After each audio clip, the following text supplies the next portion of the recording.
Hello all welcome to IAC. రీసెంట్గా మనకి కచ్చతీవు ద్వీపాలు అనేవి న్యూస్లో ఉన్నాయి. Katchatheevu islands are in news. గత కొన్ని గంటల నుంచి ఒక 24 అవర్స్ నుంచి కూడా మనకి ఈ ఐలాండ్స్ మీద చాలా చోట్ల డిబేట్స్, డిస్కషన్స్ నడుస్తున్నాయి. అయితే అసలు ఎందుకు ఇది లైమ్ లైట్లోకి వచ్చింది, ఇప్పుడు ఎందుకు ఫోకస్లోకి వచ్చింది, అలాగే దీని యొక్క హిస్టారికల్ బ్యాక్గ్రౌండ్ ఏంటి అనేది తెలుసుకుందాం. దాంతోపాటుగా ఈ టాపిక్ని బేస్ చేసుకొని, దీని యొక్క బ్యాక్గ్రౌండ్ కావచ్చు, ఈ టాపిక్ కావచ్చు, దీన్ని బేస్ చేసుకొని కాంపిటేటివ్ ఎగ్జామ్లో అండ్ కొన్ని ఎగ్జామ్స్లో ఆల్రెడీ దీని మీద ఒక ప్రీవియస్ ఇయర్ క్వశ్చన్ కూడా ఉందన్నమాట. అది కూడా ఒకసారి ఇక్కడ ఏంటి అనేది చూద్దాం. సో ఫస్ట్ మనం జనరల్గా చూసినట్టయితే 1974లో అప్పట్లో ఇందిరాగాంధీ గారి ప్రభుత్వం ఉన్నప్పుడు ఈ కచ్చతీవు ద్వీపాల మీద ఒక డెసిషన్ని వాళ్ళు తీసుకోవడం జరిగింది. శ్రీలంకకి ఆ దీవులు చెందుతాయి అన్నట్టుగా ఇండియాకి శ్రీలంకకి మధ్యలో జరిగిన అగ్రిమెంట్లో ఇండియా తరపున ప్రైమ్ మినిస్టర్ అయిన ఇందిరాగాంధీ గారు మనకి యాక్సెప్ట్ చేయడం జరిగింది. దాదాపుగా ఈ డెసిషన్ తీసుకుని 50 సంవత్సరాలు అవుతుంది 2024కి. అయితే ఈ డెసిషన్ కావచ్చు, అప్పట్లో జరిగిన ఈ సంఘటన ఇప్పుడు ప్రజెంట్ ఉన్న గవర్నమెంట్ అలాగే అపోజిట్ గవర్నమెంట్ మధ్య ఒక డిస్కషన్కి దారితీసింది. అయితే ఈ విషయాన్ని మనం పక్కన పెడితే అసలు కచ్చతీవు ద్వీపాలు ఇండియాకి ఎలాంటి ఇంపార్టెన్స్ని, హిస్టారికల్ బ్యాక్గ్రౌండ్ని కలిగి ఉన్నాయి, అది కావాలి. అండ్ ఎగ్జామ్ పాయింట్ ఆఫ్ వ్యూలో కూడా దాని ఇంపార్టెన్స్ అనేది ఒకసారి ఇక్కడ చూద్దాం. సో మనకి తమిళనాడుకి సంబంధించిన బీజేపీ స్పోక్స్ పర్సన్ అన్నమలై గారు రైట్ టు ఇన్ఫర్మేషన్ యాక్ట్ అనే దాన్ని యూజ్ చేసుకుని శ్రీలంకకి అసలు కచ్చతీవు ద్వీపాలు అప్పట్లో ఎలా చెందుతాయి లేదా ఎలా చెందాయి అని చెప్పేసి ఈ ప్రాసెస్ని కంప్లీట్ చేశారు అని చెప్పి ఆర్టీఐని ద్వారా గవర్నమెంట్ని అప్రోచ్ అయ్యి అడగడం జరిగింది. రైట్ టు ఇన్ఫర్మేషన్ యాక్ట్ సమాచార హక్కు చట్టంగా చెప్తాం. 2005 నుంచి దీన్ని అమల్లోకి తీసుకొచ్చారనమాట. సో దీనివల్ల ఏంటంటే as a citizen of India you have a right to ask government and regarding any kind of information which is done by government of India in a particularly scheme or data or any kind of expenditure లాంటివన్నమాట. గవర్నమెంట్కి సంబంధించిన కొన్ని confidential information తప్ప ఏదైనా అది ఒక పథకాన్ని కానీ లేకపోతే ఇంకేదైనా వర్క్ని కానీ చేసినప్పుడు దాని మీద సమాచారాన్ని అడిగి తెలుసుకునే హక్కు భారతీయ పౌరుడిగా మనకు ఉందన్నమాట. దాన్ని రైట్ టు ఇన్ఫర్మేషన్ యాక్ట్ అంటాం. అదే ఈ పర్సన్ యూజ్ చేసుకుని సో ఈ విషయం మీద రైస్ చేశారు. ఆర్టీఐ దానికి రిప్లై ఇచ్చింది. ఇందిరాగాంధీ గారి టైంలో 1974లో కచ్చతీవు ద్వీపాలు ఎలాగ శ్రీలంకకి వెళ్ళాయి అనే దాని మీద. సో ఇది వచ్చిన తర్వాత prime minister of India Narendra Modi గారు ఒక ట్వీట్ చేశారు. సో ఈయన యాక్చువల్గా 2023లో లోక్సభలో నో కాన్ఫిడెన్స్ మోషన్ జరిగినప్పుడే కచ్చతీవు ద్వీపాల గురించి చెప్పారు. తమిళనాడు చీఫ్ మినిస్టర్ స్టాలిన్ గారు ప్రైమ్ మినిస్టర్ ఆఫ్ ఇండియాకు ఒక లెటర్ రాశారని, ఆ లెటర్లో ఈ కచ్చతీవు ఐలాండ్స్ని ఇండియాకి వెనక్కి తీసుకురమ్మని చెప్తున్నట్లుగా ఉంది అని prime minister of India Narendra Modi గారు అదే లోక్సభలో చెప్పడం జరిగింది. ఎగ్జాక్ట్గా ఆయన లెటర్ రాసే టైంకి శ్రీలంక యొక్క ప్రెసిడెంట్ అయిన రనిల్ విక్రమసింఘే గారి విజిట్ ఇండియాకు ఉందన్నమాట. ఆ టైంలో ఈ టాపిక్ డిబేట్ అంతా నడిచింది. అయితే ఇప్పుడు ఎస్పెషల్లీ రావడానికి కారణం ఏదైతే ఈ ఆర్టీఐ అనేది రిప్లై ఇచ్చిందో అదే కారణంగా చెప్పచ్చు. అందుకు ఇప్పుడు న్యూస్లో కచ్చతీవు ద్వీపాలు అనేవి ఎక్కువగా కనిపిస్తూ ఉన్నాయి. అండ్ శ్రీలంక కచ్చతీవు ద్వీపాలు మావి, మా హిస్టారికల్ బ్యాక్గ్రౌండ్ ప్రకారం అని అది అంటుంటే, లేదు ఇండియావని మనం అంటున్నాం. సో దీనికి సంబంధించి ఇద్దరి యొక్క డిస్కషన్స్ చూద్దాం. దానికన్నా ముందర ఇండియాకి శ్రీలంకకి మధ్యలో ఏదైతే వాటర్ డివిజన్ ఉందో, సో ఈ జలపాతాలు ఏదైతే ఈ జలాల డివిజన్ ఉందో దీనిని పాక్ స్ట్రైట్ అని చెప్పేసి అంటారు. పాక్ జలసంధి ఇండియాకి శ్రీలంకకి మధ్యలో మనకి ఇది లొకేట్ అయి ఉంది. ఇది కూడా ఆల్రెడీ చాలా ఎగ్జామ్స్లో ప్రీవియస్ క్వశ్చన్గా అడిగారు. పాక్ స్ట్రైట్ అనేది వేటి మధ్య మనకి ఏమంటారు లొకేట్ అయి ఉంది అని, ఇండియాకి శ్రీలంకకి మధ్యలో లొకేట్ అయి ఉంది. సో ఇదే పాక్ స్ట్రైట్ దగ్గర 14th సెంచరీలో అగ్నిపర్వత విస్ఫోటనం జరగడం వల్ల సో మనకి ఈ ఐలాండ్ అనేది ఏర్పడింది. అంటే ఒక రకంగా కచ్చతీవు ఐలాండ్ అనేది ఎలా ఏర్పడింది అంటే వాల్కెనిక్ ఎరప్షన్, అగ్నిపర్వత చర్య, అగ్నిపర్వత విస్ఫోటనం వల్ల ఏర్పడింది. అయితే ఇక్కడి నుంచే రెండు డిబేటబుల్ టాపిక్స్ స్టార్ట్ అయ్యాయి. 14th సెంచరీ తర్వాత మనకి ఈ ఐలాండ్ని తమిళనాడుకి సంబంధించిన మదురై పాలకుల దగ్గర మనకి ఉన్నట్టుగా ఇండియా యొక్క సమాచారం చెప్తుంది. లేదు శ్రీలంకకి సంబంధించిన ఎన్ని సెంటర్స్ దగ్గర ఉన్నట్టుగా శ్రీలంక చెప్తుంది. ఈ Sri Lankan historical background it says that clearly and these islands which are originated in 14th century and they are belongs to Sri Lanka. And as per Indian historical background they are belongs to India. So ఇట్లాంటివి debate ఏదైతే topic ఉన్నాయో మొత్తం డిబేటబుల్గా డిస్కషన్స్గా మారిపోయినాయి. అయితే ఒకసారి ఇక్కడ చూడండి, మనకి ఎగ్జాక్ట్‌గా ఇదుంది చూసారా? ఇది పాక్ స్ట్రెయిట్ అంటాం. అదొక క్వెషన్. ఇంకొక క్వెషన్ కాంపిటేటివ్ ఎగ్జామ్స్‌లో ఏంటంటే, ఇది ఇండియా, ఇది శ్రీలంక కదా! వీటికి మధ్యలో ఒక బ్రిడ్జ్ ఉంది. యాడమ్స్ బ్రిడ్జ్ అంటాం.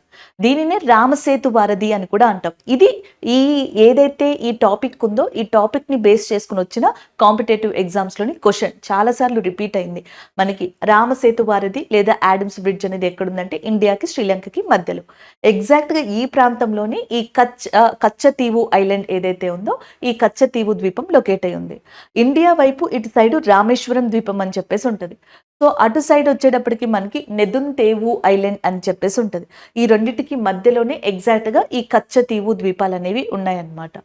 సో ఇప్పుడు ప్రాబ్లం ఏంటి అంటే, as per Indian historical background ప్రకారం ఒకప్పుడు తమిళనాడులోని మదురై దగ్గర నాయక్ డైనాసిటీ అని చెప్పేసి ఉండేది. అందులో ఒక పర్సన్ రామ్నాథ్ జమీందార్ అని చెప్పేసి ఉన్నారు. సో ఫస్ట్‌లో ఈయన దగ్గర 69 కోస్టల్ విలేజెస్ ఉండేవంట. 69 coastal villages. దాంతో పాటుగా నెక్స్ట్ వచ్చేటప్పటికి కొన్ని గ్రూప్ ఆఫ్ ఐలాండ్స్ ఉండేవంట. సో ఆ ఐలాండ్స్‌లో ఒకటి కచ్చితీవు ఐలాండ్ అన్నమాట. సో ఇప్పుడు ఈయన దగ్గర నుంచి నెక్స్ట్ ఆ మొత్తం ఏరియా అంతా కూడా సేతుపతి డైనాసిటీ అయిన కూతన్ సేతుపతి దగ్గరికి వెళ్ళిపోయింది. సో ఈయన కొన్ని రోజులు దాని మీద ఉన్న అడ్మినిస్ట్రేషన్, వ్యాపారాలు, ట్రేడ్ ఇవన్నీ చేశారు. దాని తర్వాత యూరోపియన్స్ ఎంటర్ అయ్యాక డచ్‌తో సంబంధాలు, దాని తర్వాత బ్రిటిష్‌తో కొన్ని ఒప్పందాలు జరిగాయి. ఫైనల్‌గా బ్రిటిషర్స్ వాళ్ళ పద్ధతిలో దీన్ని వాళ్ళ చేతుల్లోకి తీసేసుకున్నారు. అలాగా కచ్చతీవు ఐలాండ్ ఇండియా యొక్క హిస్టారికల్ బ్యాక్‌గ్రౌండ్ నుంచి స్టార్ట్ అయ్యి బ్రిటిషర్స్ దగ్గరికెళ్ళింది. 1921 ఆ టైంలో శ్రీలంక దగ్గరున్న కొంతమంది గ్రూప్ ఆఫ్ పీపుల్, తమిళనాడు దగ్గరున్న కొంతమంది తమిళియన్లు లేకపోతే అక్కడున్న ప్రజలు ఈ ఏరియా మీద హక్కులు మాకున్నాయంటే మాకున్నాయన్నట్టుగా అప్పటి నుంచి గొడవని రైజ్ చేశారు. 1974 ఇండియాకి ఇండిపెండెన్స్ వచ్చిన చాలా సంవత్సరాల వరకు కూడా ఈ టాపిక్ అలా వివాదాస్పదంగానే ఉండిపోయింది. అప్పట్లో ప్రైమ్ మినిస్టర్ అయిన ఇందిరాగాంధీ గారు ఇండియా శ్రీలంక మధ్యలో బైలేటరల్ రిలేషన్స్, ద్వైపాక్షిక సంబంధాన్ని పెంపొందించడానికి అండ్ ఈ ప్రాబ్లమ్‌ని అక్కడితో పులి స్టాప్ పెట్టడానికి ఇండియాకి శ్రీలంకకి మధ్యలో ఒక సముద్ర ఒప్పందం, మ్యారిటైమ్ అగ్రిమెంట్ అనేది 1974లో కుదుర్చుకున్నారు.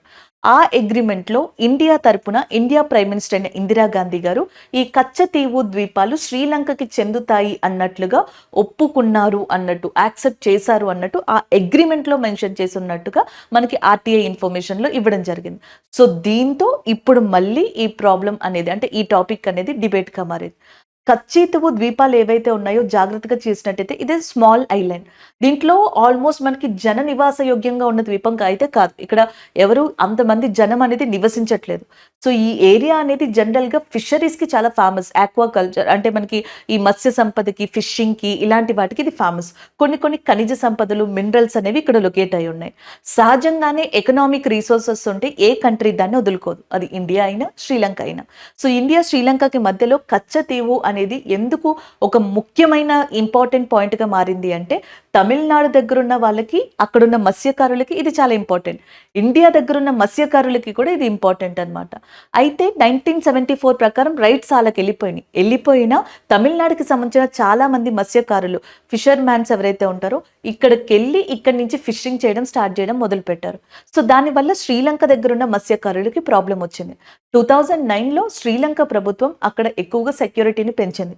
సో దీంతో మన వాళ్ళు ఎవరైతే అక్కడ మనకి ఫిషింగ్ కోసం వెళ్లారో వాళ్ళని అరెస్ట్ చేయడం జరిగింది. అప్పట్లో దీని మీద ఇండియన్ గవర్నమెంట్, శ్రీలంక గవర్నమెంట్ కూర్చుని మ్యాటర్ సెటిల్ చేసుకుని ఒక అగ్రిమెంట్‌కి కూడా వచ్చాయి.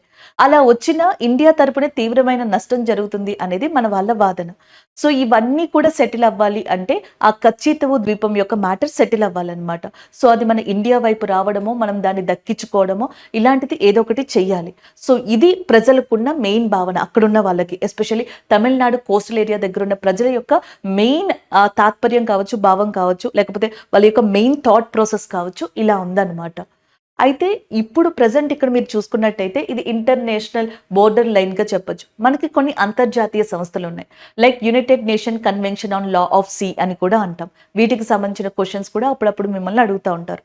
సో ఇదేం చేసిందంటే ఇలా కంట్రీల మధ్య ప్రాబ్లమ్స్ వస్తాయనే సో మనకి territorial sea, exclusive economic zone ఇలాంటివి పెట్టిందనమాట.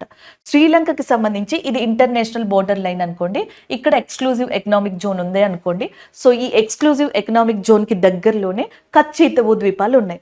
మనోళ్ళు అక్కడికెళ్ళి ఫిషింగ్ చేయడం అనేది వాళ్ళ రైట్స్‌ని దెబ్బతీసేదన్నమాట. అది కరెక్ట్, లీగల్‌గా ప్రాసెస్ కూడా కరెక్ట్ కాదు. సో, అందుకని ఇప్పుడు తమిళనాడు ప్రభుత్వం గాని, మిగతా వాళ్ళు గాని దాన్ని బ్యాక్‌కి తీసుకురమ్మని చెప్పేసి అడుగుతున్నారు. ఎందుకంటే ఇలా చేయడం అనేది కరెక్ట్ ప్రాసెస్ కాదు గాబట్టి. అండ్ శ్రీలంకకి సంబంధించిన కల్చరల్ పరంగా ఇంపార్టెంట్ ప్లేస్ అయిన జాఫ్నా ప్రాంతం ఏదైతే ఉందో, ఆ ప్రాంతానికి ఇది ఎస్పెషల్లీ చాలా దగ్గరలో ఉన్న ప్రాంతం. సో, దీంతో శ్రీలంక ఇక్కడ ఇంకా ప్రొటెక్షన్‌ని ఎక్కువ చేయడం అనేది జరిగిందనమాట. సో, ఇది కచ్చేతువు ద్వీపం యొక్క ఇంపార్టెన్స్. అలాగే ఇండియన్స్ ఎవరైతే ఉన్నారో కొంతమంది స్ట్రగుల్ అవుతున్న విషయం. అలాగే గవర్నమెంట్స్ మధ్యన కొంత వివాదాస్పదంగా ఉంది. తిరిగి ఇప్పుడు మనకి ఒక టాపిక్‌గా న్యూస్‌లో నిలిచింది. సో, దీని తర్వాత గవర్నమెంట్ ఎలా రెస్పాండ్ అవుతది? అసలు ఇక్కడ ఏం జరుగుతది? శ్రీలంక దీని మీద ఎట్లాంటి రిప్లైని ఇవ్వబోతది?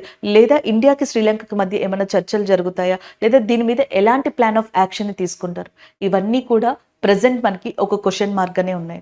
చాలామంది ఇండియన్స్‌కి ఈ టాపిక్‌ని చూసిన తర్వాత, ఇన్ని డిబేట్స్‌ని ఎప్పుడైతే ప్రెజెంట్ న్యూస్‌లో వింటున్నారో, అది విన్న తర్వాత వచ్చిన క్వెషన్ ఏంటంటే, నిజంగానే ఇండియా తన యొక్క ల్యాండ్‌ని లాస్ అయ్యిందా?